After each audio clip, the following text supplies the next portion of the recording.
യഹോവ എൻ്റെ വെളിച്ചവും എൻ്റെ രക്ഷയുമാകുന്നു. ഞാൻ ആരെ ഭയപ്പെടും? യഹോവ എൻ്റെ ജീവന്റെ ശക്തിയാകുന്നു. ഞാൻ ആരെ ഭ്രമിക്കും? 2. ദുഷ്ടന്മാർ എൻ്റെ മാംസം തിന്നുവാൻ എന്നെ നേരിട്ടപ്പോൾ എൻ്റെ വൈരികളും ശത്രുക്കളും തടങ്ങി വീണു. 3. ഒരു പാളയം എനിക്കെതിരെ പാളയമിറക്കിയാലും എൻ്റെ ഹൃദയം ഭയപ്പെടുകയില്ല. യുദ്ധം എനിക്കെതിരെ ഉയർന്നാലും ഞാൻ ആശ്രയത്തോടെ ഇരിക്കും. 4. ഞാൻ യഹോവയോടൊരു കാര്യം അപേക്ഷിച്ചു, അതു ഞാൻ അന്വേഷിക്കും. എൻ്റെ ആയുഷ്കാലമൊക്കെയും യഹോവയുടെ ആലയത്തിൽ പാർക്കുകയും യഹോവയുടെ സൗന്ദര്യം ദർശിക്കുകയും അവൻ്റെ ആലയത്തിൽ ധ്യാനിക്കുകയും ചെയ്യേണ്ടതിനും. 5. കഷ്ടദിവസത്തിൽ അവൻ എന്നെ തൻ്റെ മണ്ഡപത്തിൽ മറച്ചുവെക്കും.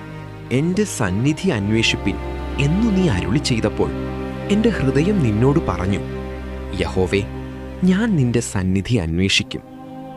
നിന്റെ മുഖം എന്നിൽ നിന്ന് മറച്ചു കളയരുതേ. കോപത്തോടെ നിന്റെ ദാസനെ തള്ളിക്കളയരുതേ.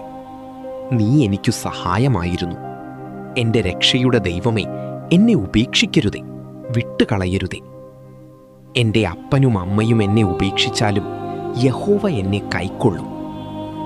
യഹോവേ, നിന്റെ വഴി എന്നെ പഠിപ്പിക്കണമേ. എൻ്റെ ശത്രുക്കളുടെ നിമിത്തം എന്നെ സമതലമായ പാതയിൽ നടത്തേണമേ. സങ്കീർത്തനം 27 അർത്ഥം.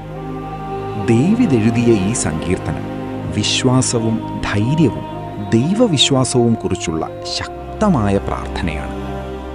പ്രധാന ആശയങ്ങൾ: ദൈവം നമ്മുടെ വെളിച്ചവും രക്ഷയുമാണ്.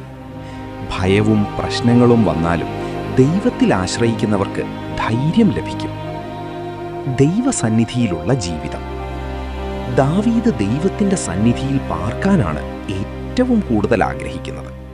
ലോകസമ്പത്തിനേക്കാൾ ദൈവ സാന്നിധ്യം വിലപ്പെട്ടതാണ്. കഷ്ടകാലത്തിലെ സംരക്ഷണം. പ്രയാസങ്ങളിലും ശത്രുക്കളിലും നിന്നും ദൈവം തൻ്റെ ജനത്തെ കാത്തുസൂക്ഷിക്കും. പ്രാർത്ഥനയും കാത്തിരിപ്പും.